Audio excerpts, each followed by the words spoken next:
La fin du monopole des télécoms, les opérateurs privés arrivent sur le marché avec, on l'espère pour le consommateur, une baisse du prix des communications. Per le telecomunicazioni il 1998 sarà l'anno della liberalizzazione. Y el último punto económico, primera junta de accionistas de Telefónica como empresa privada. Telecom gaat flink reorganiseren. Dat gaat ook jaren kosten.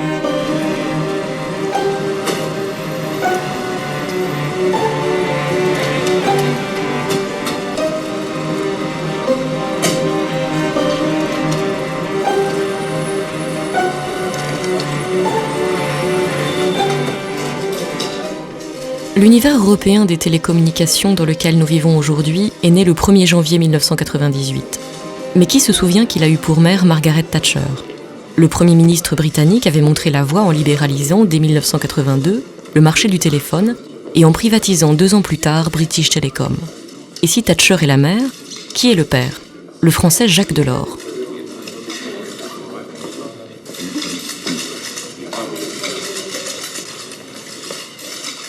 Il faut se souvenir qu'au milieu des années 80, Jacques Delors est président de la Commission européenne et il a entrepris un chantier pharaonique de réalisation du grand marché européen à l'horizon 92.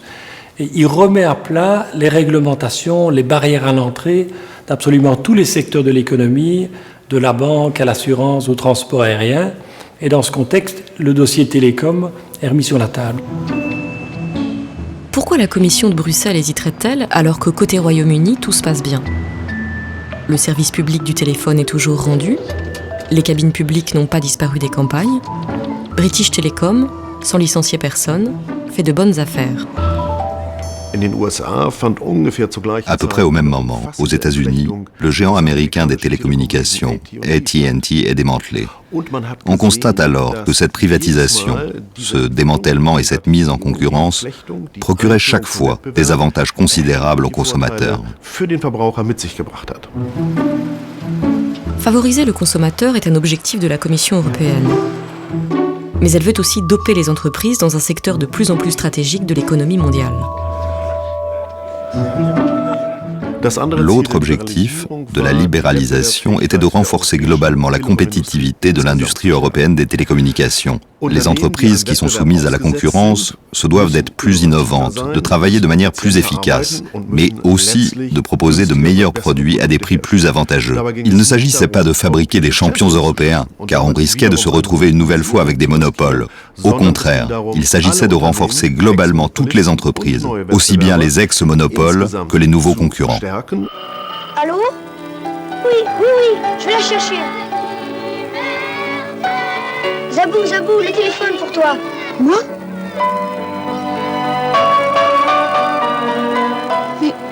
Mais comment t'as fait pour... Le bonheur, c'est simple comme un coup de fil.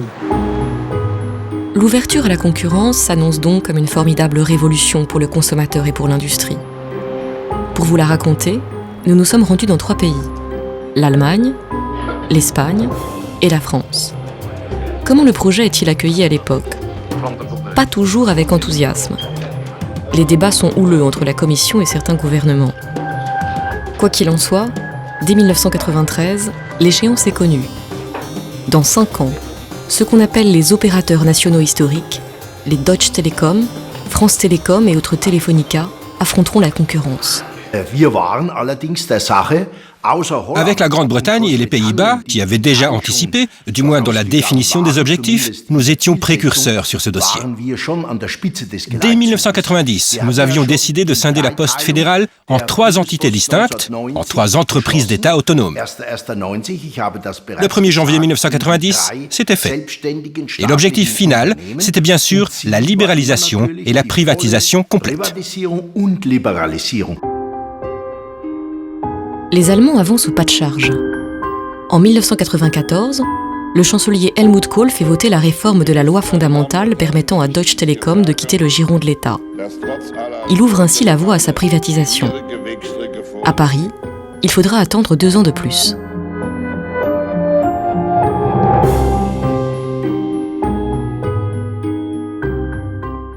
La France avec sa façon à elle, c'est-à-dire d'abord avec l'idée qu'on pouvait peut-être attendre un peu quand même, parce que bon, c'était un sujet difficile, quoi.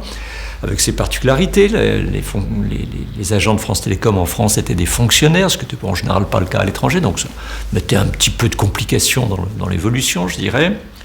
Et puis avec aussi notre alternance politique qui faisait que le gouvernement finalement se disait je peux peut-être attendre un peu qu'on passe au suivant, ou bien se lançait à peine arrivé dans un truc mal préparé qui capotait rapidement. Bref, je suis arrivé moi donc pendant l'été 95, on n'avait rien fait, rien. On avait déjà perdu 3 ans pour rien. Téléfonica, quand elle commence à réaliser que la libéralisation arrive, que c'est un processus inévitable, ce qu'elle a fait, c'est élaborer une stratégie qui nous guide vers une issue gagnante.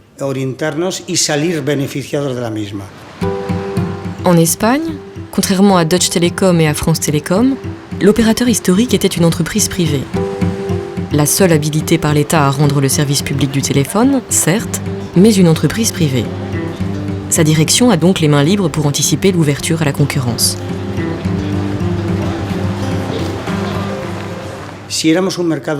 Étant donné que nous étions sur un marché local et qu'il était évident que la libéralisation allait entraîner des pertes de parts de marché en Espagne, la solution était donc de sortir du pays. C'est pourquoi le processus d'internationalisation de Telefónica a commencé à la fin des années 80. L'opérateur espagnol se tourne vers l'Amérique latine pour conquérir de nouveaux marchés. Argentine, Pérou, Chili. À l'époque où Telefónica rêve d'un nouvel Eldorado, à Paris et à Bonn, c'est plutôt l'avenir du personnel des entreprises publiques qui occupe les esprits. Chez France Télécom, il est composé de 100% de fonctionnaires. En Allemagne, Deutsche Telekom compte 55% de fonctionnaires et 45% de salariés de droit privé.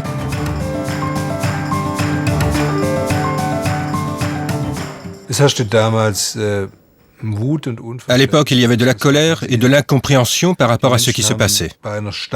Les gens avaient commencé à travailler dans une entreprise d'État. Ils gagnaient moins que quelqu'un qui occupait un poste comparable dans le secteur privé. Or, leur raisonnement était que leur situation leur garantissait plus de sécurité, et ce, à plus long terme. Et tout à coup, tout était remis en question. La difficulté que présentait l'arrivée de la concurrence, la transformation de la société en société anonyme, la bourse, etc. pour France Télécom, c'était le fait qu'ils étaient fonctionnaires de l'État. Et donc ça, d'une part, l'État ne savait pas bien faire. Comment est-ce que je peux faire en sorte qu'il y ait des fonctionnaires qui travaillent dans une entreprise en concurrence, à demi privée, et les salariés n'en avaient pas envie, parce qu'ils disaient, attendez, moi j'ai choisi d'être fonctionnaire, je n'ai pas choisi d'aller dans une boîte comme les autres, quoi.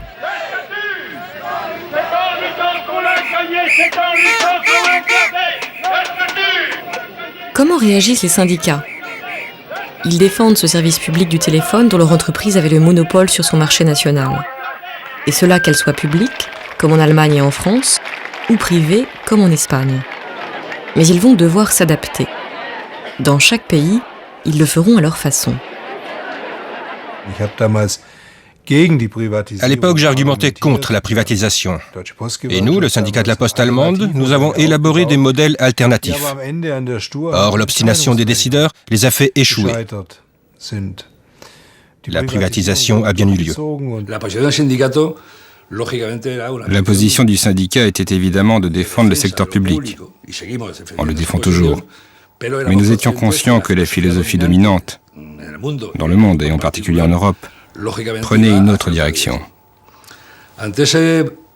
Devant cette situation, il y avait deux chemins. Continuer de lutter à partir de la position service public, ou bien essayer de corriger ce processus que nous analysions comme inévitable. Il y a eu évidemment une tentative syndicale d'empêcher la privatisation. Je pense que tous les syndicats étaient unanimes pour penser que c'était une mauvaise chose pour le service public, qui est quand même une idée assez forte dans le mouvement syndical à France Télécom, et pour les salariés sur le moyen terme. Si cette bagarre-là a échoué, d'abord ça fait tellement longtemps qu'on parlait de la privatisation que les luttes s'usent, mais aussi parce que quelque part, il y a eu l'idée qui a germé dans les salariés qui était oui, on peut peut-être là améliorer notre situation. Et puis finalement, le service public, c'est des vieilles lunes. S'ils veulent l'arrêter, Et il y a eu un phénomène d'adhésion, il faut le dire, assez massive des salariés de France Télécom, des fonctionnaires. L'entreprise devient privée et puis elle ouvre ses actions et il y a des salariés actionnaires avec, il y a y compris des offres d'achat d'actions avantageuses pour des salariés. À l'automne 1997, la privatisation de France Télécom a débuté avec son entrée en bourse. Un an après Deutsche Telekom, et à quelques semaines de la date officielle de l'ouverture à la concurrence du marché européen des télécoms, le 1er janvier 1998.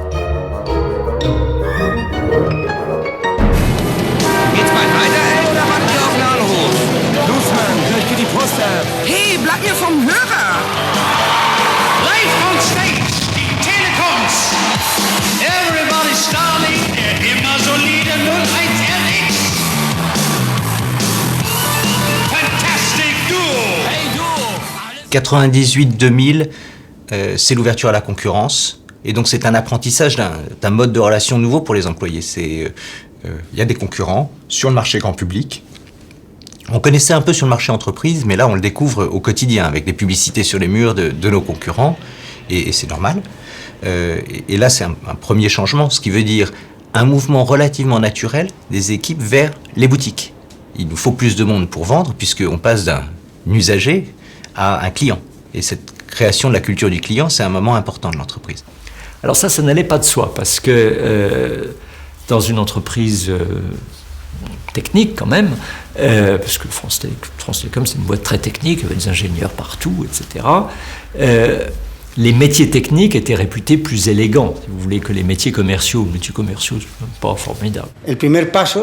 La première étape, évidemment, a été d'arrêter d'appeler le client abonné, ce qui impliquait qu'il venait chez Telefónica en demandeur, qu'il y avait des listes d'attente, et plutôt d'aller chercher le client, de lui vendre, de prendre soin de lui.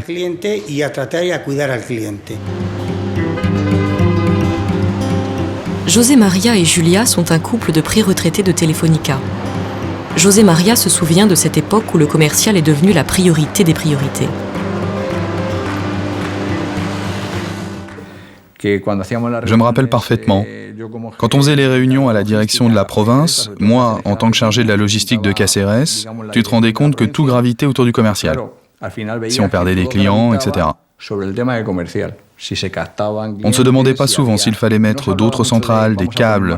Il y avait déjà suffisamment de lignes. Non, on se disait, nous allons nous occuper du client ou partir à la chasse de nouveaux clients. La philosophie de l'entreprise a totalement changé. Et qui dit changement de stratégie pour l'entreprise dit adaptation pour les salariés. À la frontière franco-allemande, Philippe et Peter, deux amis respectivement retraités de France Télécom et de Deutsche Telekom, n'ont pas oublié eux non plus cette période. Moi j'estimais être flexible et je me disais on va y arriver. Et même avec des fonctionnaires on va y arriver. Du point de vue mentalité, j'étais convaincu que ça pouvait marcher. Et d'ailleurs ça a marché. Après coup, mon enthousiasme s'est un peu émoussé tout de même, du fait de ces réorganisations quasi permanentes qui provoquaient une certaine agitation et qui perturbaient un peu nos activités. Alors, certes, la réorganisation est nécessaire, mais la question qu'on peut peut-être se poser, c'est faut-il vraiment que cela arrive si souvent que ça ? Oui, chez nous aussi, on a beaucoup réorganisé. Tous les 2 ans, il y avait une réorganisation complète. Oui, si pas plus. Peut-être même plus souvent, oui. En tout cas, chez nous, le personnel avait un peu du mal à comprendre. Oui, ce n'était pas facile pour eux. Le passage d'une culture technique à une culture commerciale, les réorganisations que cela implique, c'est évidemment une évolution profonde pour les salariés des anciens monopoles. Mais la pilule qu'ils auront le plus de mal à avaler, c'est l'obligation de mettre leur réseau national, leur fil de cuivre branché chez leurs abonnés, à la disposition des nouvelles entreprises qui entrent sur le marché.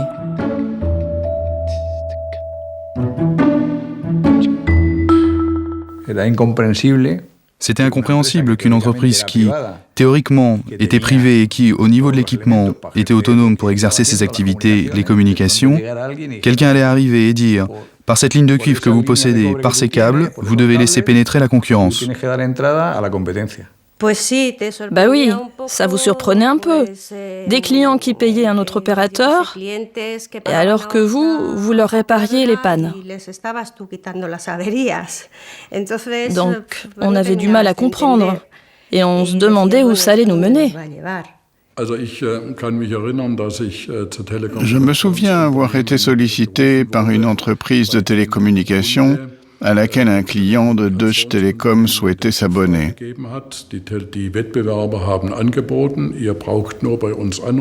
Cette entreprise avait démarché elle-même le client et lui avait dit qu'elle se chargerait du transfert de ligne.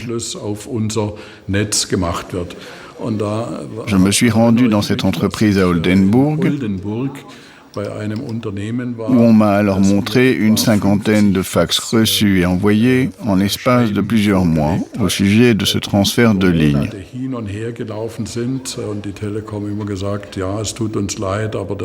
Deutsche Telekom répondait sans cesse qu'ils étaient désolés, que ce n'était pas la faute du siège, mais celle des collaborateurs qui faisaient tout pour empêcher que Deutsche Telekom perde un client. Dass die Telekom einen Kunden verliert. Ouvrir aux nouvelles entreprises l'infrastructure téléphonique existante est le principe fondateur de la concurrence décrétée au niveau européen. Mais qui fait appliquer les nouvelles règles du jeu ? Chaque pays a créé une autorité dite de régulation. Son rôle va être décisif, par exemple en France, pour permettre à une jeune société du nom de Free, pionnière de l'accès à Internet, de se développer face à France Télécom.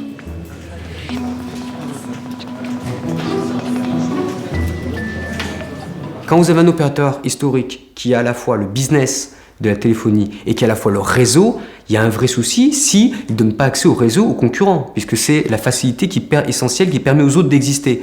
Donc ce qui a été reproché à France Télécom, c'est qu'il ne donnait pas accès à ce réseau dans des conditions raisonnables qui permettaient aux autres d'exister. Donc concrètement, pour amener le fil de cuivre chez l'abonné, si vous étiez abonné chez France Télécom, cela prenait 2 jours, et si vous étiez abonné chez un opérateur alternatif, cela pouvait prendre plusieurs mois. Donc vous aviez une différence qui faisait que globalement la part de marché des opérateurs alternatifs ne pouvait pas progresser. L'autorité de régulation impose à France Télécom de traiter les clients de Free de manière aussi équitable que les siens. Et elle met aussi le holà à la surfacturation de l'accès au réseau pratiqué par l'opérateur historique.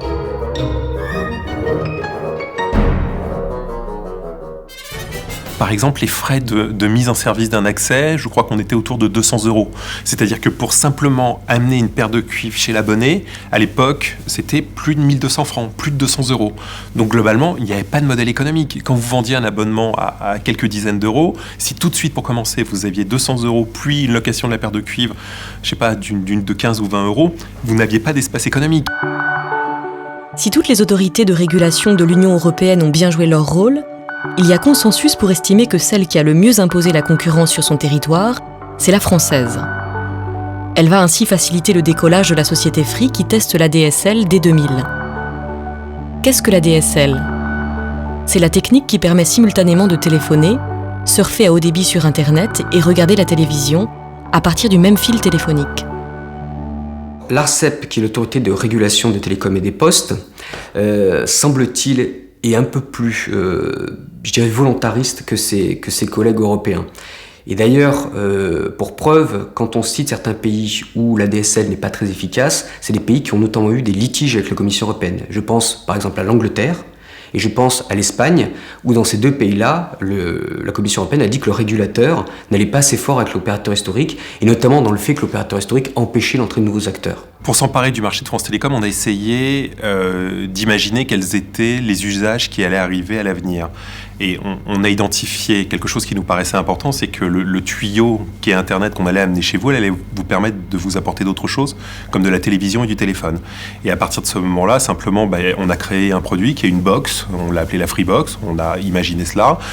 On a décidé de mettre un prix pour ce produit qui allait être inférieur pour l'ensemble de ces 3 services qui étaient l'Internet, le téléphone et la télévision, inférieur au prix de l'Internet lui-même à ce moment-là pratiqué par France Télécom, ce qui nous a permis d'émerger avec une vraie différenciation sur ce marché. En France, on a eu un Free. On a eu un opérateur qui est venu sur le marché avec une stratégie très simple. Il a dit, moi, je veux conquérir des parts de marché, je ne vais pas m'amuser à segmenter l'offre, etc. Je vais faire un prix unique, 30 €. Et à 30 €, je donne tout au consommateur. Et l'opérateur historique a pris une baffe monumentale assez vite.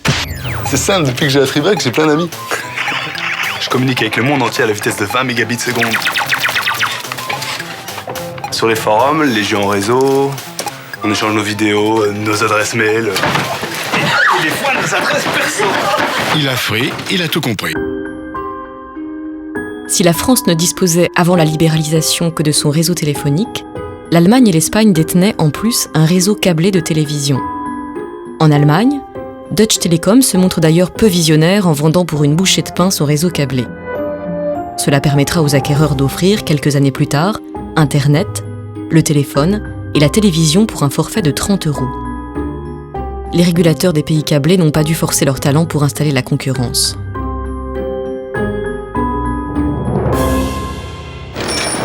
Frau Hagen, Sie wollen mobil telefonieren. War das Telepathie? Telefonie. Hier, TD1 Active Pack mit dem WAP-Handy Siemens M35i. WAP! Dafür gibt's ein Headset mit Freisprechfunktion und UKW-Radio. Radio? Damit empfangen Sie Signale von außerhalb. Das TD1 Active Pack. Jetzt im T-Punkt. Da kommt Freude auf.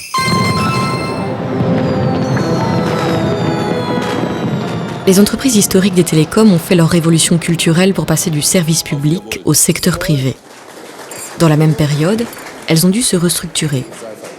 Car l'arrivée de concurrents réduit leur part de marché. Il faut donc diminuer le personnel. Chez Deutsche Telekom, les 55% de fonctionnaires étaient protégés par leur statut. Mais les 45% d'employés de droit privé, eux, étaient inquiets pour leur emploi. De 1995 à 2000, le boom économique des nouvelles technologies et l'euphorie qu'elles suscitent à la bourse permettent de financer confortablement les restructurations. Ce n'est qu'au moment de la privatisation que la suppression d'emplois est devenue un véritable programme. Et là, on a essayé de nous expliquer, nous faisons en sorte que cette entreprise gagne en efficacité. Pour y parvenir, nous supprimons du personnel de cette entreprise. Cela inverse la logique. Avant, on regardait les conséquences positives et négatives qu'avait, sur l'emploi, un plan de restructuration, alors qu'à partir de 1996, ce type de plan était chiffré en amont.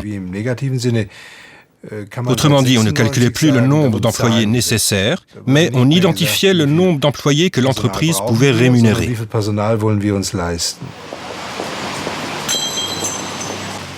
En 1995, Deutsche Telekom compte 230 000 salariés. La direction veut supprimer 70 000 postes pour l'an 2000. Sans licenciement, mais avec des pré-retraites à 55 ans et des départs volontaires avec indemnité. Le dialogue avec le personnel est décentralisé. Exemple dans le Bade-Württemberg.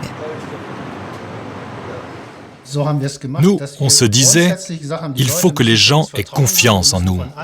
Il faut qu'on soit franc dès le départ. C'était le premier principe.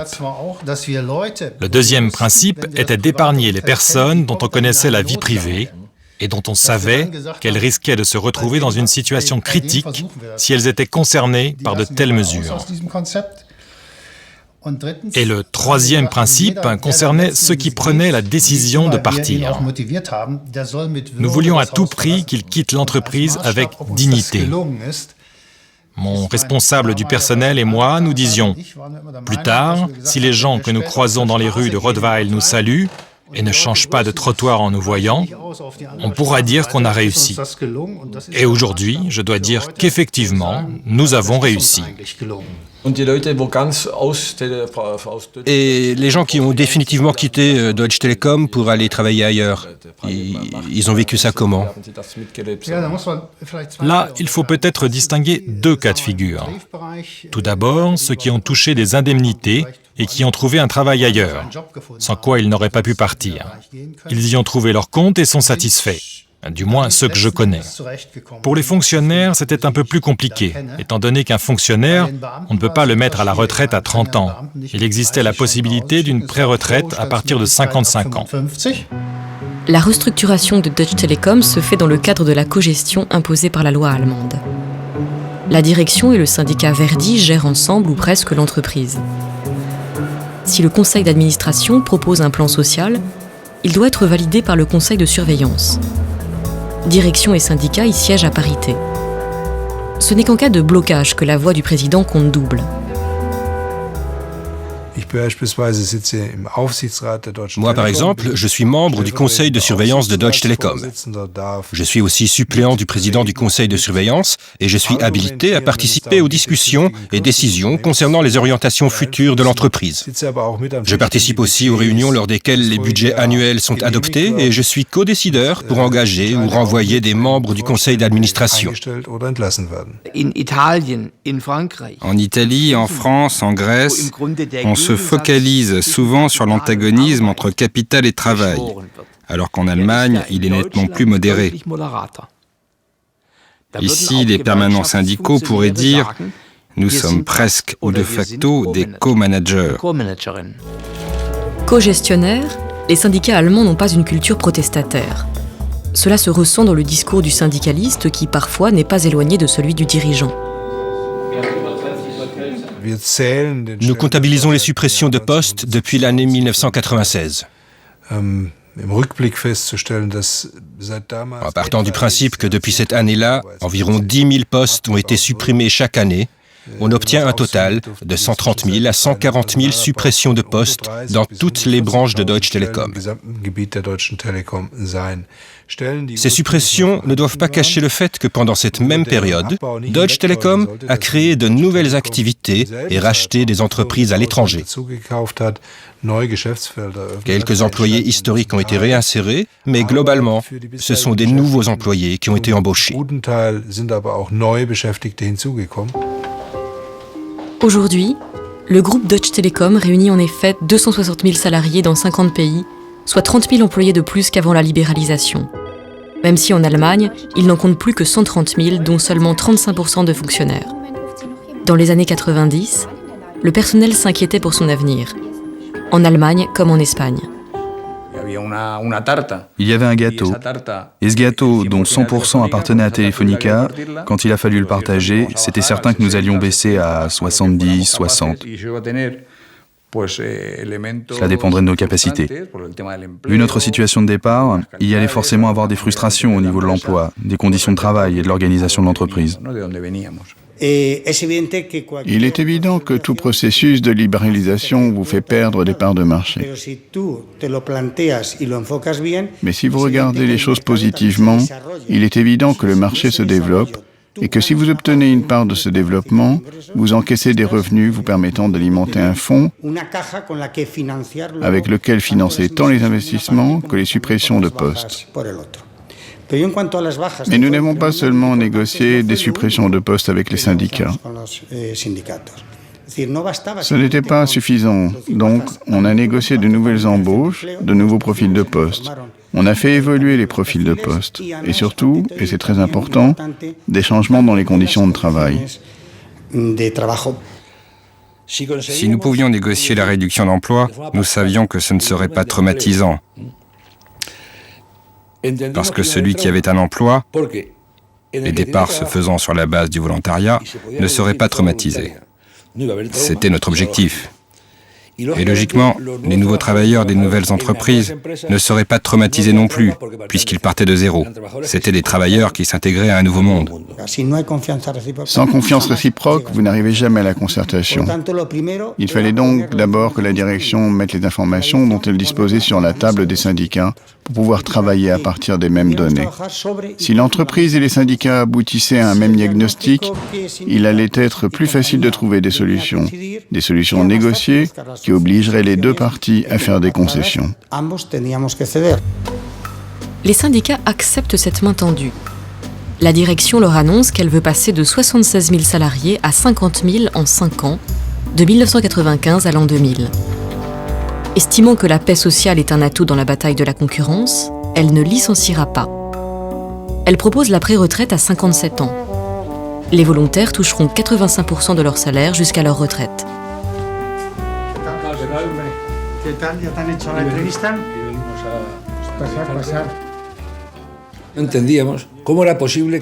Comment était-il possible qu'une entreprise offre une retraite anticipée qui impliquait le maintien d'une part du salaire du travailleur et que celui-ci rentre chez lui? Au début, moi qui étais le secrétaire du syndicat, je me suis demandé où était le piège. Il n'y avait pas de piège, juste un tour de passe-passe comptable. les pré-retraités, 9000 la première année, disparaissent de la masse salariale. Quant aux provisions financières faites pour les payer mensuellement, elles ne sont pas imputées aux résultats annuels de Telefonica. Que peuvent demander de plus les marchés ? Ils se félicitent des bénéfices annoncés et des restructurations en cours. Et le personnel, il ne proteste pas. Figure-toi que c'était tellement peu traumatisant que les gens demandaient quand viendrait le plan social suivant. Beaucoup de collègues qui n'étaient pas encore partis demandaient « Et toi, tu sais quand sera le prochain ?» Comme il sait que c'est volontaire et pas obligatoire, ce qui est un élément fondamental, le travailleur est d'emblée rassuré. Ensuite, il évalue sa situation personnelle. Enfin, il voit comment ça se passe pour les nombreux collègues qui sont partis avant lui et avec lesquels il est resté en contact. Assez vite, la direction propose aux salariés de partir à 55 ans avec 75% de leur salaire. Aucun syndicat n'a signé cet accord. Quand l'entreprise, en marge des négociations avec les syndicats, a fait une proposition aux travailleurs qui restaient, ils étaient plus de 60 000, 8 000 d'entre eux ont accepté unilatéralement et volontairement l'accord de l'entreprise.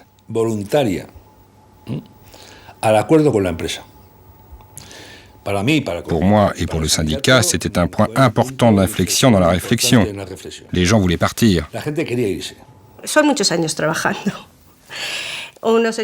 Ce sont beaucoup d'années passées à travailler. On fait les comptes et on se dit, si je m'en vais, financièrement, tout ira bien. Nous avons la chance d'avoir nos enfants déjà grands parce que nous les avons eus jeunes. Nous avons plus que le nécessaire pour vivre. Alors tu te dis, c'est à mon tour aussi de vivre un peu. Moi, quelque chose que j'ai toujours adoré faire, c'est prendre mon petit déjeuner au lit. Maintenant, je peux le faire quand j'en ai envie. Comment réagissent les syndicats ? Ils prennent acte de la volonté de départ des salariés. Et dans la foulée, ils valident les plans qui vont se succéder pour la pré-retraite à 55 ans, 52 ans, puis sans limite d'âge si le salarié a 15 ans d'ancienneté. Il serait d'ailleurs plus exact de qualifier de salariés détachés de Telefonica ces pré-retraités qui restent chez eux avec l'essentiel de leur salaire, sans changer de statut. Je continue à sentir que je fais partie de Telefonica. Premièrement, parce que j'y ai passé plusieurs années. Et ensuite, parce que Telefonica continue à nous payer. Chaque mois, je reçois ma feuille de paye, Telefonica. Le relevé de banque, Telefonica. Donc, d'une certaine manière, tu continues à sentir que tu fais partie de l'entreprise. Tu gardes les avantages, le fonds social de vacances et ces choses-là. On est revenu de Cantabrie samedi, on a joué au golf. Une petite semaine, c'était super. Il y avait 3 autres couples, également retraités, enfin un récemment et les autres depuis longtemps. Nous étions tous en vacances de Telefonica, subventionnés qui plus est. C'était bon marché. Llega el futuro que todos imaginamos y llega gracias a una empresa española, Telefónica. Nada está creciendo más que el negocio de las telecomunicaciones y ahí está Telefónica ofreciendo cada día más y más servicios. Presente en el sector que más crecerá en los próximos años, Telefónica trae el futuro y lo trae a un mercado de 300 millones de personas. Por eso, Telefónica es una de las 10 primeras empresas de telecomunicaciones del mundo con más de 450.000 accionistas. Muy pronto tendrá la oportunidad excepcional de participar en el negocio de las telecomunicaciones. Telefónica. Crece el valor de la comunicación. Retour en Allemagne. Au printemps 2007, un conflit oppose la direction de l'entreprise et le syndicat Verdi. Nous les avions quittés co-gestionnaires, nous les retrouvons adversaires. Pourquoi ? Parce que la récession a frappé le secteur des télécoms. À la fin des années 90, l'euphorie de la bourse pour les nouvelles technologies avait créé une énorme bulle spéculative, la bulle Internet. Elle a éclaté en mars 2000, provoquant un krach long de 2 ans. Une catastrophe pour Deutsche Telekom. Elle s'était fortement endettée en investissant dans les opérateurs étrangers pour devenir un grand groupe international. Et elle avait payé le prix fort du temps de la bulle Internet. Les dirigeants étaient alors beaucoup plus intéressés par le marché financier que par l'équilibre social à long terme ou par des relations apaisées avec le personnel. Après plusieurs restructurations, la direction fait déborder le vase syndical. Elle veut déplacer 50 000 employés de droit privé de sa division de téléphonie fixe en perte de vitesse dans des filiales chargées des centres d'appel ou du service clientèle. Et elle veut modifier leurs conditions de travail. En tant que direction de l'entreprise, nos exigences étaient assez fortes. Le retour aux 38 heures hebdomadaires sans compensation salariale, la baisse de plus de 10% des rémunérations,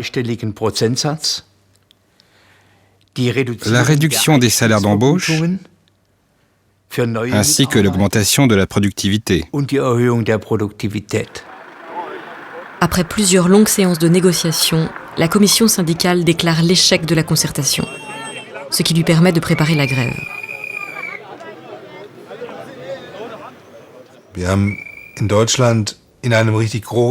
On est entré dans un grand conflit pour nous battre contre les changements annoncés au sein de Deutsche Telekom.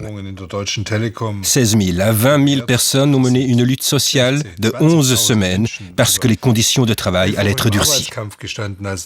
D'ailleurs, les fonctionnaires étaient extrêmement solidaires de ce mouvement.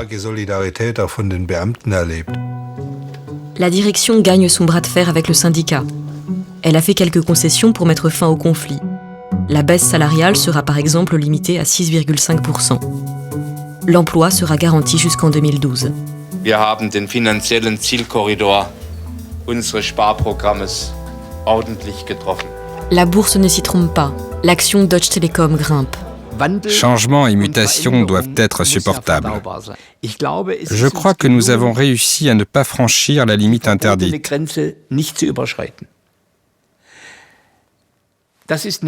Grâce à un mélange de chance, de bonne approche des choses et de grande sensibilité.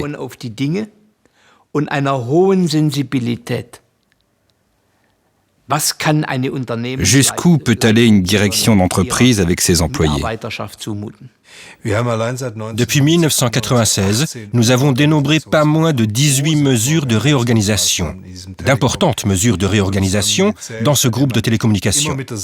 Et toujours ce même argument de plus de proximité avec le client pour justifier la réorganisation. Les gens ont été déplacés d'un endroit vers un autre. Les conditions ont été modifiées. La vitesse à laquelle tout cela s'est produit a profondément déstabilisé les gens. En Allemagne, tout comme en Espagne, il y a eu des tensions sociales, mais les restructurations n'ont pas provoqué de crise grave. Ce fut une toute autre affaire en France. Si pendant la présidence de Michel Bon, le financement d'un plan de pré-retraite à 55 ans a permis le départ de 40 000 fonctionnaires sur les 170 000 d'origine, en 2000, l'entreprise est aussi frappée de plein fouet par l'explosion de la bulle Internet et la récession consécutive. Vous le savez tous et toutes, nous sommes, hélas, l'une des entreprises les plus endettées au monde. Comment a-t-on pu en arriver là? À l'image de Deutsche Telekom, l'opérateur français s'était lourdement endetté en se lançant dans une politique d'acquisition ambitieuse. Mais il avait acheté plus tard et plus cher, quand la bulle Internet était à son maximum. Entre 1999 et 2000, France Télécom avait dépensé plus de 80 milliards d'euros pour acquérir des opérateurs étrangers, tels qu'Orange Royaume-Uni qui deviendra sa marque commerciale, mais aussi de nouvelles licences de téléphonie mobile. Je n'ai acheté aucune entreprise sans demander au préalable l'accord de l'État. Bon, l'État m'a toujours dit d'accord à ce que je présentais, et il l'a fait après analyse en général, quoi. Mais je reviens à ce que je disais, le marché à cette époque demandait cela. Sur l'ère des lampions, les analystes financiers me disaient achetez, achetez, achetez. Bon. Donc l'État aussi était contaminé par ça, ne serait-ce parce que les hauts fonctionnaires, les ministres, ils lisent les journaux comme les autres. Donc ils voyaient des articles dans le Financial Times, dans le Wall Street, dans les Échos, qui leur disaient mais France Télécom, ils se mettent en retard, ils n'achètent rien, ça va pas, etc. Bon. Donc ils me disaient achetez, achetez, achetez. Et puis quand, à force d'acheter, il y a eu de la dette, Comme les autres, ils m'ont dit, mais dites donc, cette dette-là, c'est quoi ça ça va pas du tout, faites-moi disparaître ça rapidement. Bon, évidemment.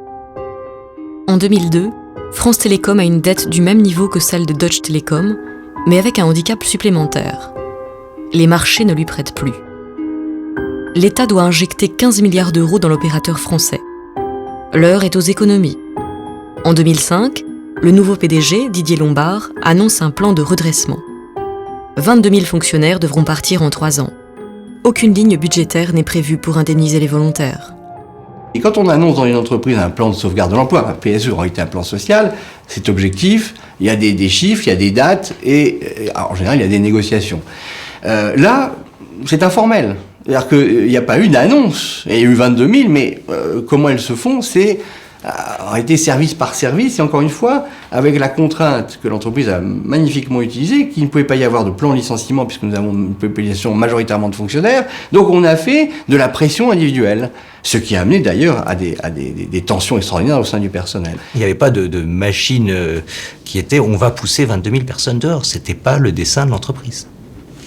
Il fallait créer ce qu'on appelle des outils, ce qui fait un peu technocratique, je dirais des propositions pour ceux qui voulaient sortir, qui voulaient monter leur propre activité, qui voulaient se rapprocher d'une région qui leur tenait à cœur.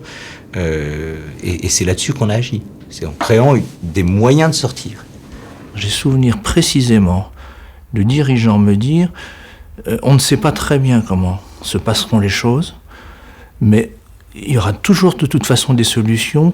On ne sait pas comment le système va réagir, mais il réagit toujours bien. C'est-à-dire, c'est franchement de l'aveuglement. On était étonnés, nous, syndicats, de voir que l'entreprise y est arrivée. En 3 ans, c'est quand même un chiffre fort. On avait titré, nous, notre acte en disant ça fait une suppression d'emploi toutes les heures. En 3 ans, 22 000 suppressions. C'est énorme pour une entreprise. Le plan de la direction ne prévoit pas que des suppressions de postes. 10 000 personnes doivent changer de métier ou de lieu de travail, ce qu'on appelle les mobilités. Nous réorganisons l'ensemble de l'exploitation technique avec, là encore, un deuxième mouvement avec de plus en plus d'employés qui sont amenés à œuvrer dans des centres d'appel, par exemple. Donc plutôt tournés vers la relation client par téléphone, alors qu'auparavant, ils pouvaient être dans des fonctions plus techniques. Donc des reconversions qui souvent sont plus lourdes, plus complexes. C'est un gros changement pour certains d'entre eux. Le système était tout le monde doit comprendre l'exigence d'adaptation, l'exigence de pression, la rapidité avec laquelle il faut faire les choses. Et donc, tout le long de l'échelle, la ligne hiérarchique, tout le monde devait se porter moteur de cette chose-là. Et l'agent sur le terrain devait comprendre cette nécessité d'évoluer. Sauf que on oubliait la réalité des personnes, leur fierté face à leur travail, leur identité qui était trouvée dans cette entreprise, et que tout ça a été balayé. À l'automne 2009, plusieurs salariés se suicident en l'espace de quelques semaines. Devant l'emballement médiatique, la direction ne peut nier plus longtemps la gravité de la crise qui mine le personnel.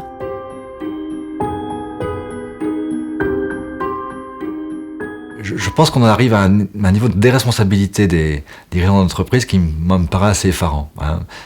Cette incapacité à comprendre que c'est aussi ce qu'ils ont mis en place finalement dans un contexte très particulier, dont ils sont pas responsables de tout, mais en tout cas, ce qu'ils ont mis en place a généré cette souffrance-là et ces dérapages-là, enfin ces suicides. Et je crois qu'on a vu effectivement des dirigeants qui étaient interloqués, qui comprenaient pas ce qui se passait. On a même entendu des dirigeants parler de complot, de complot de la concurrence, organisé par les syndicats, etc.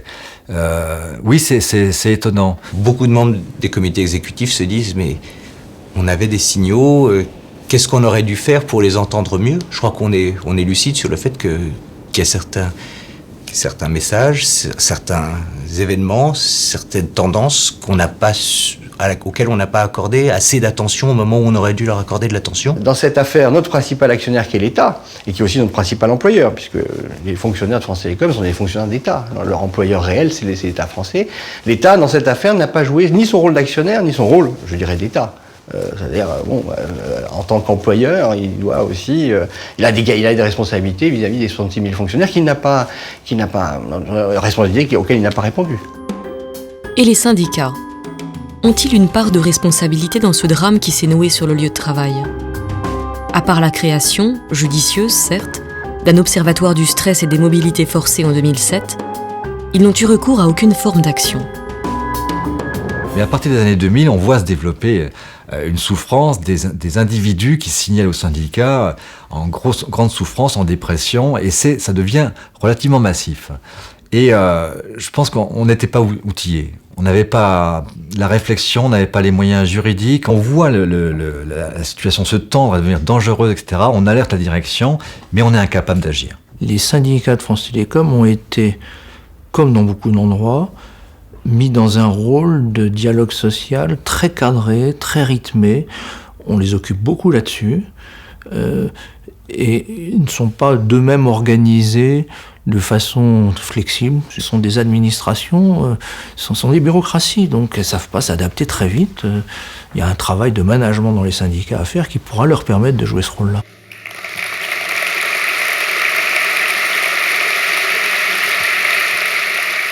Nos conquêtes pour 2015, cela va d'abord commencer par la conquête, je devrais dire la reconquête, des hommes et des femmes d'Orange. La crise sociale n'est pas finie. Mais n'oublions pas que le groupe France Télécom est aujourd'hui présent dans 32 pays et a fait 3 milliards d'euros de bénéfices en 2009, à peine moins que Deutsche Telekom. De plus, si France Télécom recensait 170 000 salariés en 1995, le groupe mondial en compte maintenant 10 000 de plus. France Télécom embauche l'année prochaine.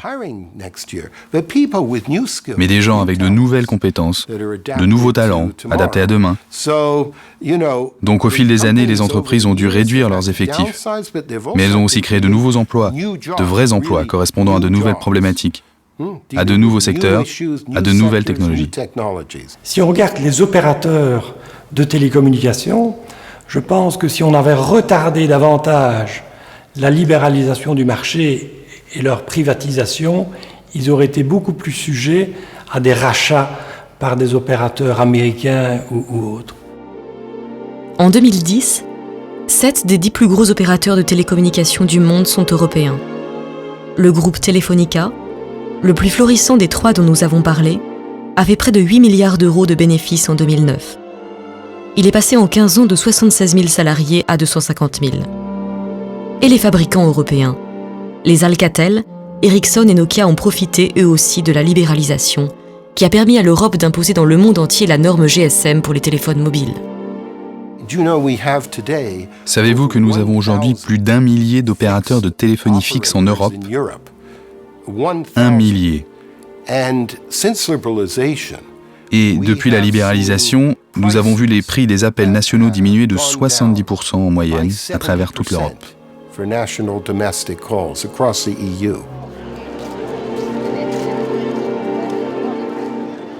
Les consommateurs européens sont parmi les plus gâtés au monde, tant pour les tarifs que pour les technologies. Ils sont même plus gâtés que ceux de la Silicon Valley californienne. L'Europe a donc réussi son entrée dans la société numérique du XXIe siècle, dans laquelle ce qu'on appelle dorénavant les TIC, les technologies de l'information et des télécommunications, seront l'un des secteurs industriels clés et l'un des principaux moteurs de la compétitivité.